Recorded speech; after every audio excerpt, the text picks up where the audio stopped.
Hey everybody, it's Sue Scott of the Back 10 Feet. It is Christmas Eve 2018. I'm in Madison, Wisconsin at the Arboretum, University of Wisconsin.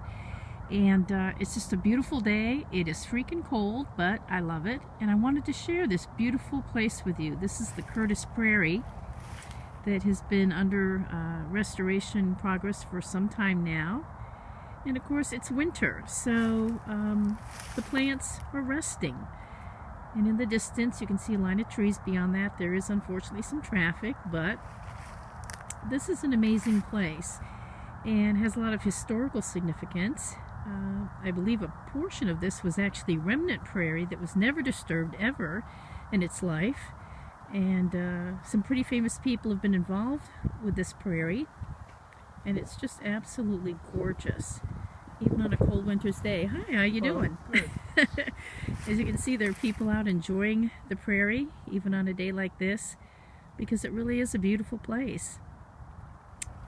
And it's important to understand that no matter where you live, there are important places like this that deserve to be preserved and help teach us about native plants, native ecosystems, how plants and animals work together and evolve together.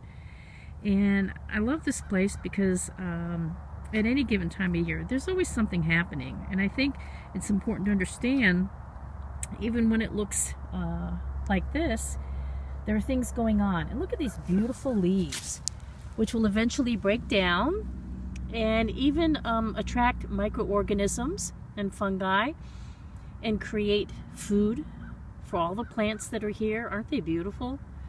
It's so important to let leaves be whenever you can. It really is. They're part of the natural ebb and flow of the food chain. And without that, these plants have a hard time surviving. Look at this beautiful thistle. It's kind of like a nature's Christmas tree, don't you think? And a beautiful blue sky. And even in this time of year when things look so brown, there are different shades of brown. And all kinds of different plants have gone to seed and been spent. Some still have little things available for us to look at. And keep in mind, a lot of these plants provide food even into the winter for our native birds and our migratory songbirds. They're so important. Look at this. Look at the architecture of some of these plants.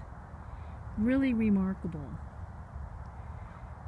And I just want to share with you that science is now showing us things that many of us who are interested in plants and gardening have always known, and that is that plants are living beings and they communicate with each other. They know their own kind. They know their own progeny even.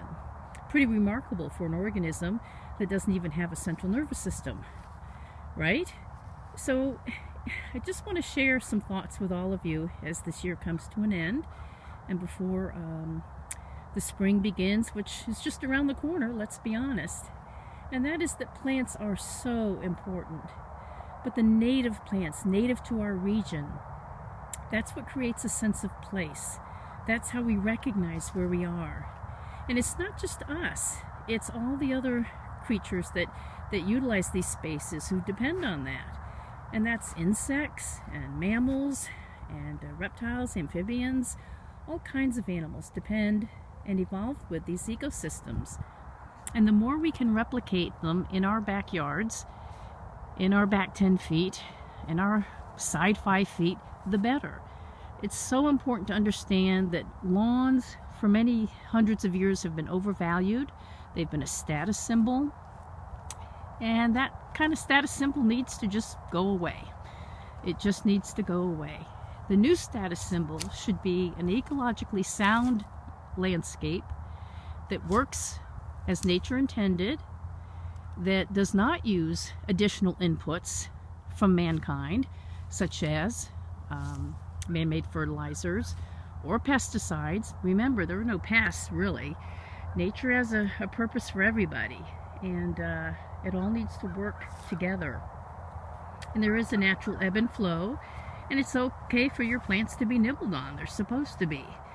So having said all that, I just want to encourage all of you to get out, wherever you live, and enjoy a natural landscape, a park, a preserve, a reserve, local, state, national park, or area like this where you can go out and get that sense of place, get in touch with nature, feel how wonderful it is to be out with the native plants, and just start your understanding of how things really ought to be.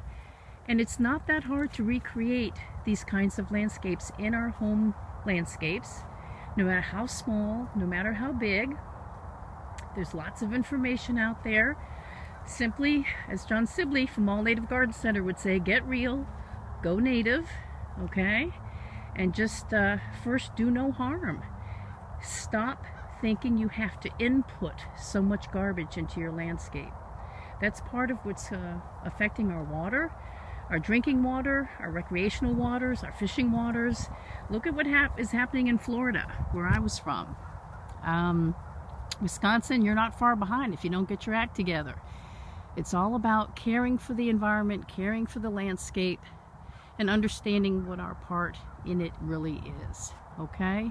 So again, first, do no harm. Learn more about native plants. Learn more about natural ecosystems. Get out in your native and natural areas.